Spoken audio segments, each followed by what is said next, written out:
Hello everyone, myself Bharadwaj.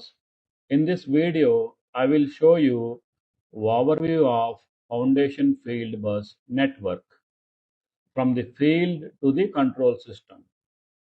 We have FF junction boxes in the field, right?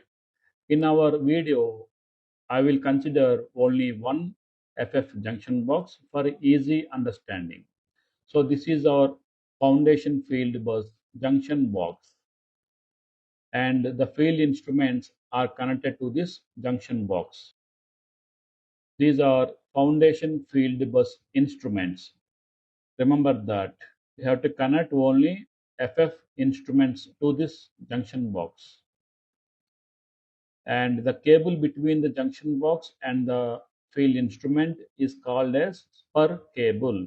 And we have the one trunk cable, that is the main cable going from the junction box to the control system. This is called trunk cable, right? This is also one pair cable. Irrespective of the number of instruments connected to the Foundation Fieldbus junction box, we will use only one pair cable for carrying all these devices information from the field to the control system. And this is the FF, and this is called H1 segment. And this trunk cable will go to the marshalling cabinet. This is installed in control room. This trunk and spur cable is called as trunk and spur topology. Now this trunk cable from the junction box, it will go to marshalling cabinet, which is installed in the control room. In the marshalling cabinet, we have surge protectors and Fieldbus power hub or motherboard. And from the marshalling cabinet, again, the signals will go to the system cabinet. In system cabinet, we have Fieldbus modules installed.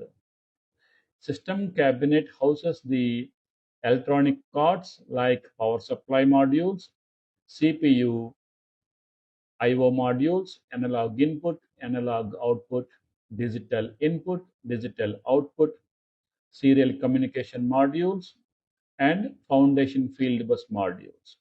The cables from the marshalling cabinet Fieldbus power hub, it will go and connect to the system cabinet Fieldbus cards. The Fieldbus cards process all these Foundation Fieldbus related devices information, and then this information will be supplied to the CPU. The CPU then processes this data and updates to the operator screen, workstations. In your graphics, you can see the field instruments parameters. Let's say the pressure transmitter's value, flow transmitter value, control valves position feedback, or the operator can give the command from the workstation. It will go to the system cabinet. The CPU will then send this command signal to the field bus card. The field bus card will use this communication bus from the field bus module to the marshalling cabinet, and then to the junction box, and then to the field instrument control valve. In this case, it can give the command. This is the overview of the Foundation Fieldbus network for single junction box. If you see here, each junction box will give us one pair cable from the field to the marshalling cabinet.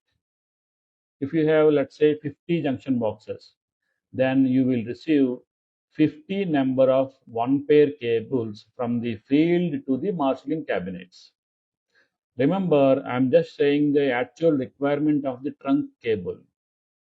If you have a spare cable, generally you will go with two pair cable for the trunk cable.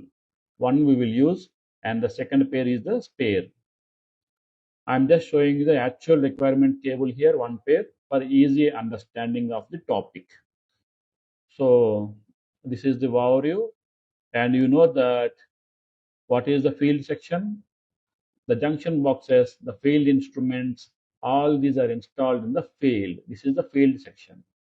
And this is the control room section. Marshalling cabinets, system cabinets, workstations, all these are installed in a control room. So this is the simple overview of a field bus network. In the next videos, I will explain in detail about the marshalling cabinet and its components. Similarly, I will explain system cabinet and its components, wiring, everything one by one. If you have any questions, share with us. Do like our videos, support us. Thank you for your support.